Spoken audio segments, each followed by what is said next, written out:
Hello, everyone. I'm I'm Willow, and I'm here with Amy, and we're gonna be practicing the um, Concerto Grosso 4 by Corelli. Looks about like this for me. There's a whole score, but I'm just looking at my part right now. And I'm the first violinist, and Amy's the second violinist, and we both have the concerto parts with me, which means we're both like soloists together. So that's the part we're going to be working on. Awesome. All right. Should we warm up with the quick scale? Yeah, that's probably a good idea. Um, what tempo? Should we do the fast tempo for the allegro part?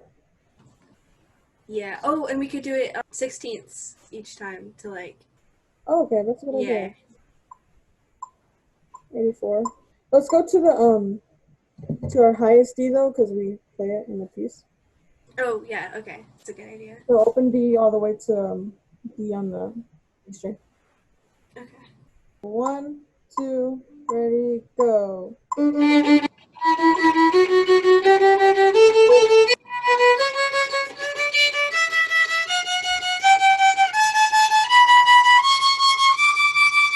Okay, let's start it. So we're gonna practice the first four measures of the concerto, like right there, and it's in a different tempo than the part that comes after it. So that's why we're only playing it at 60 instead of the 76 that the allegro part is at. One, two, three, four.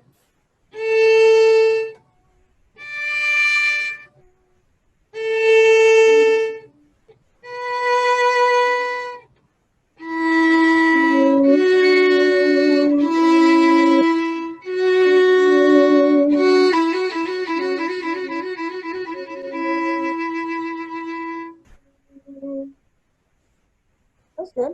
Was it? Yeah. Were we together on your part? On your end? I don't think so. I think that's because I started, but were we together on your end? Yes, we were. Okay. It sounded really nice. Okay.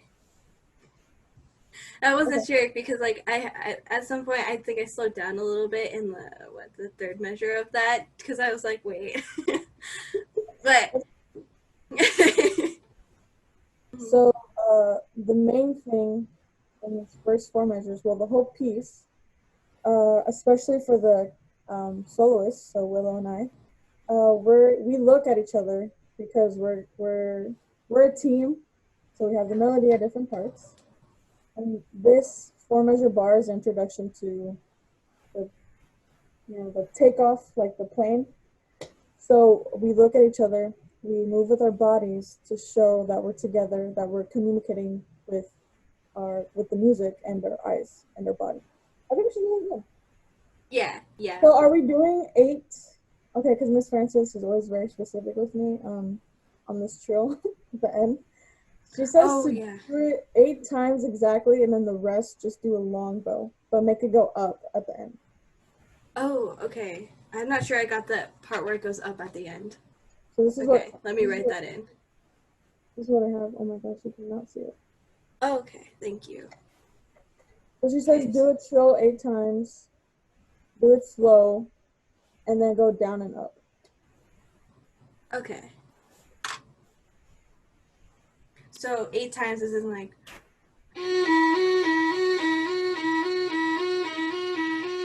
Like No, that so like eight? Like. so 1, 2, 3, 4, 5, 6, 7, 8. Okay, I see. Thank you. Yeah. All right. Okay. Show that again. Do you need the metro? Yes, please. Okay. So here's that. Yeah. Okay. Thank you. One, two, three, four.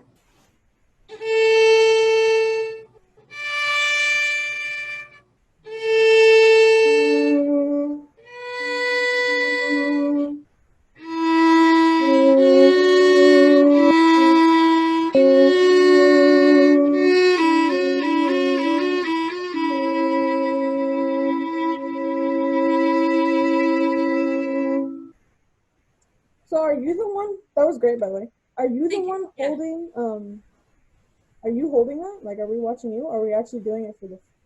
Because it feels like it's a fermata to me. Does it feel like Yeah, it's I think we hold okay, I think for the recording we hold it until the click comes back in. Oh, okay. Yeah.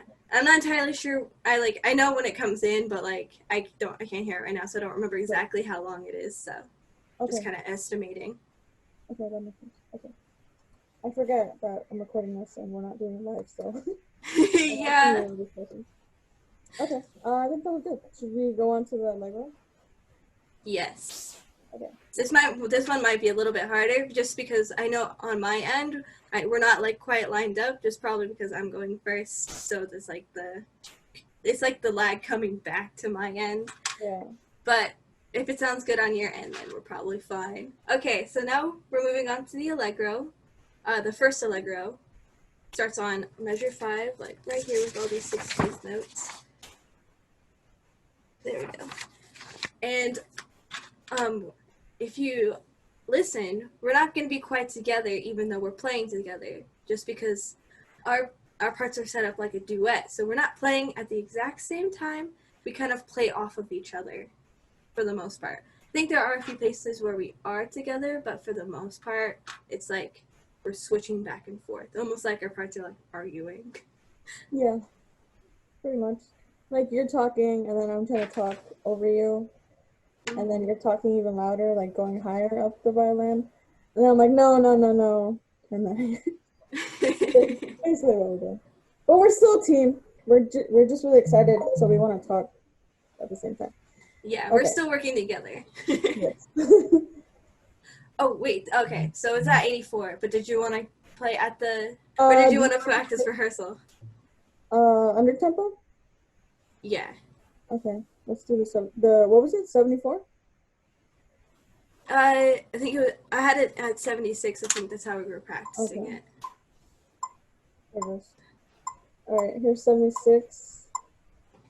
So this is practice tempo. So really quick before we go on, practice tempo, what is that?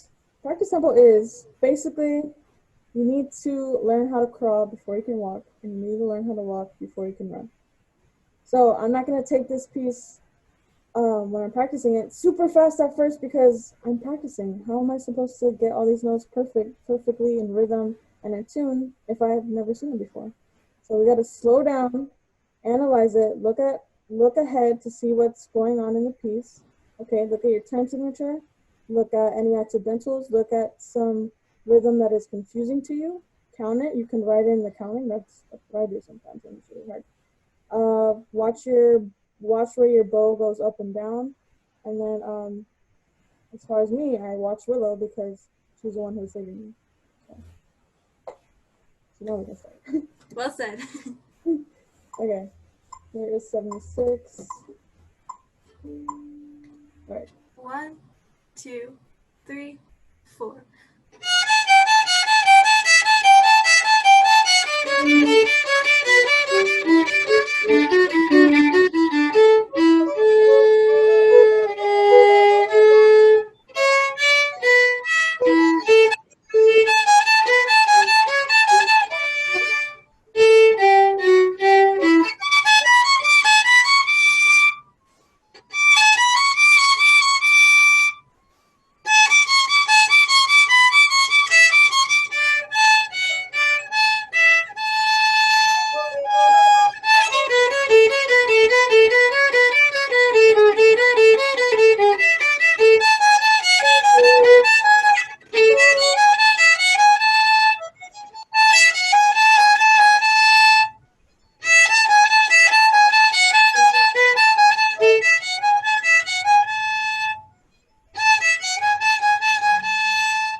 Okay.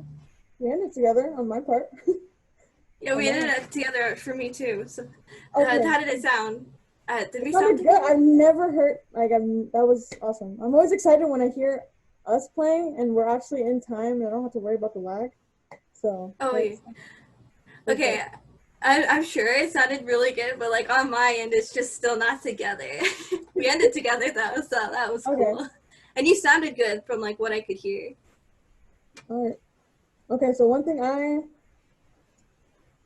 think I should need to improve on is just when I get onto the high parts. I think I'm just a little out of tune there. And then also, for me personally, I try not to rush the 16 notes because I want to go really fast. But that's just a bad habit that I have in music in general. So I just have to make sure to slow down, make sure that I count while I'm playing, so I'm not trying to race and finish first. Yeah, that's a good point. I think like just in general, especially violinists, we tend to rush the 16th notes, even though they like it makes it harder on us. We just Yeah, try to go through it really fast. I know yeah, for me, I messed up just now a little bit at the end of measure 18, like the second to last on the third beat, just because I was rushing. I was kind of like tripping over my hand, just because I have. I need to practice like holding it in the right place because like, I've been holding it like this, but gotta hold it up there. yeah, yeah. Miss doing the lessons with Miss Francis, she's made me notice that I've learned a lot of bad habits when learning to play the violin all these years. So now I'm having to unlearn them and then learn the new way. Oh So yeah. every lesson, she's like, Amy, it's okay to touch this, like when you're shifting, it's okay to touch it. It's fine. She's like, Amy, make sure your hand, like, you bring your elbow so you have, room to shift and things like that. She's like, Amy, make sure that your fingers are not flat and they're curved so they're on their little tips. I'm like, ah. Yeah, I get it. I'm getting the same things, and like I realized that like that stuff is really helping just because before I'd kind of do the same thing and I'd like play with like more of the pads of my fingers, not the tips, and it was just like a lot harder to just keep up in general. Yeah, Especially if I tried to play like that with this, it'd just be a disaster.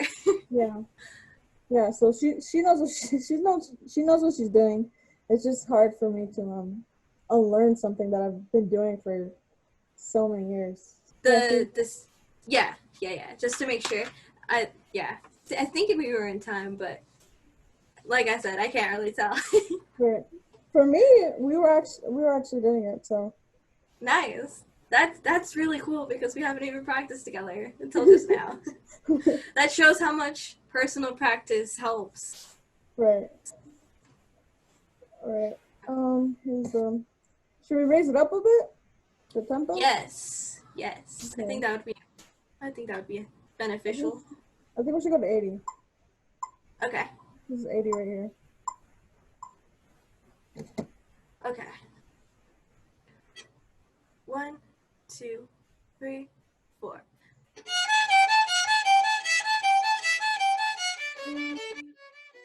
Okay. So the ending on my so and on my end we're together except for the last two measures. Okay. What do you have there in the last two measures? I have Okay.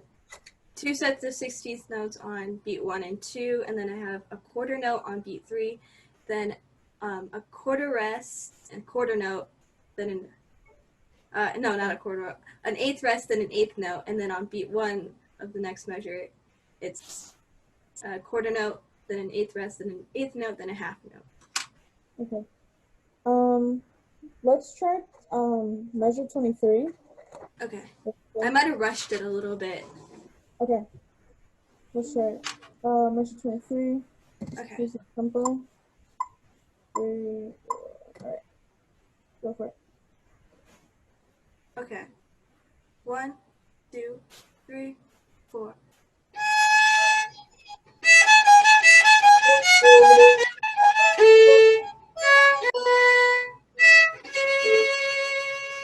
That was better. Okay, That cool. was better. Okay. I accidentally Let's had a do weird pitch on that A, but oh, let's do that one more time just for good luck. So we make sure it's on yes, accident. good idea. Right. Okay, Okay. Go for it. okay. 1, 2, 3, 4.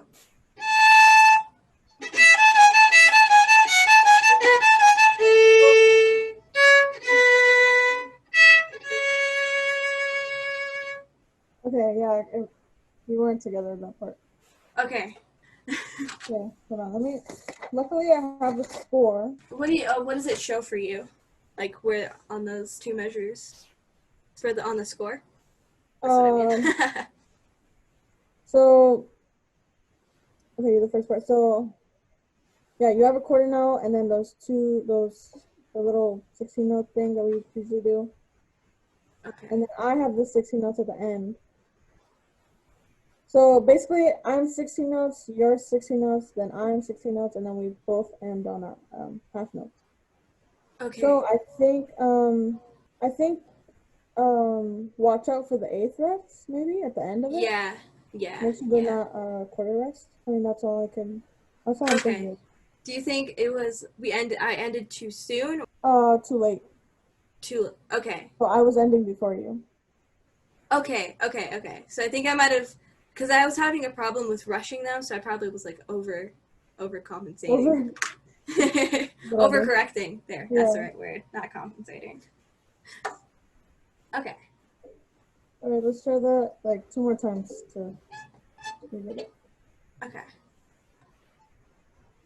1, 2, 3, 4.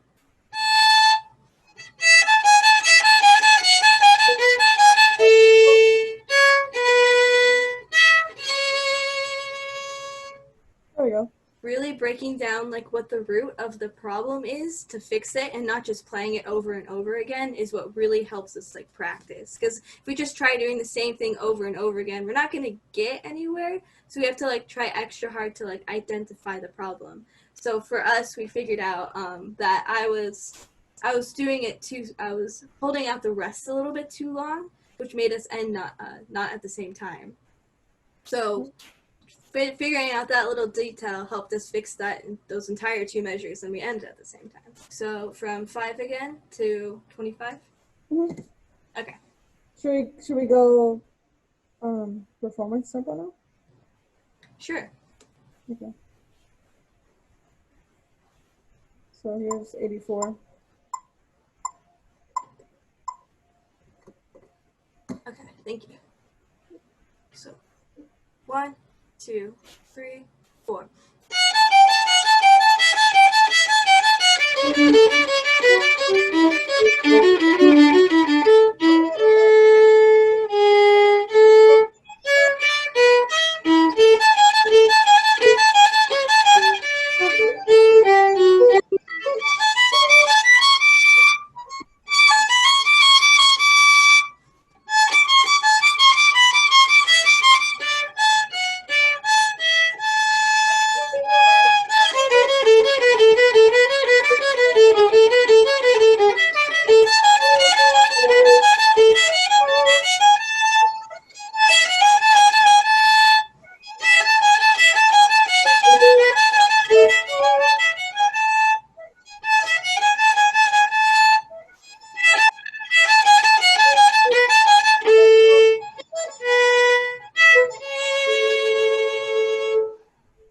There you go.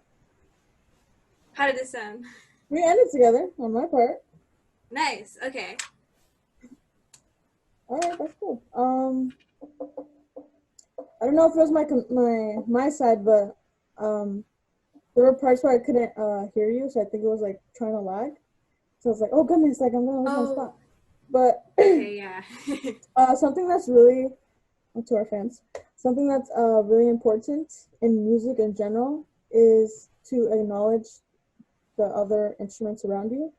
So I almost got lost, but because I heard a certain part in Willow's solo, I knew where I was supposed to be. So in music, and it's something I do often in orchestra, and MSJC orchestra, I'm like, oh, the clarinet part comes here, so then I have to wait a couple of measures, or I have to wait a couple of beats, and then I come in.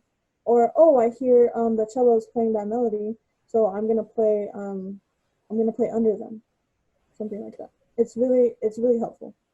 Yeah. Especially when you're playing live, and like because then you can like really bounce back with about with each other and just like kind of know where each other are, and like it helps to really write that stuff into your music, like where each person comes in.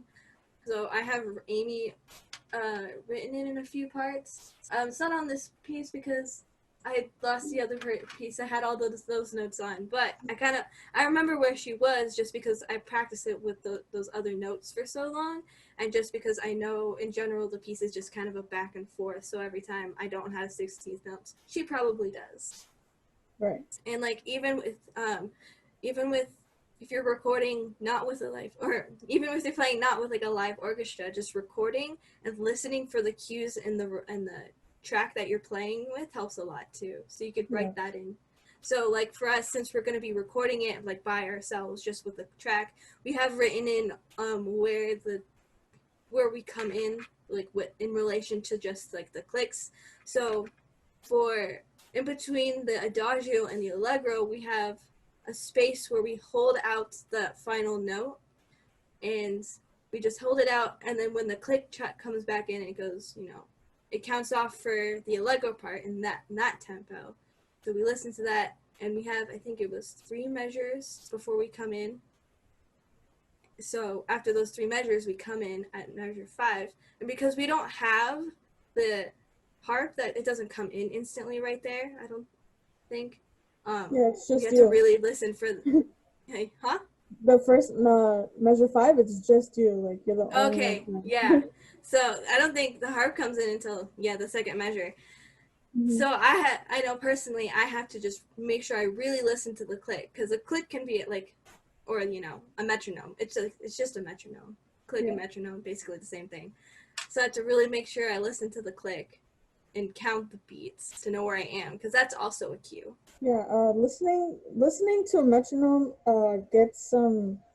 You have to get used to it because it's just another thing your brain has to do. You have to listen to this thing that's beeping at you at a certain time. So one thing to practice to start using a metronome in your practicing is just set it at a really slow tempo. So let's see, the adagio was 60, so 60 is actually great. So here's 60, and just play your open string and try to move your bow at the click, and then when you're good at that, start doing eighth notes, and then go to 16ths, and then do a scale. So that will help you play with the click and get used to playing with the metronome in general.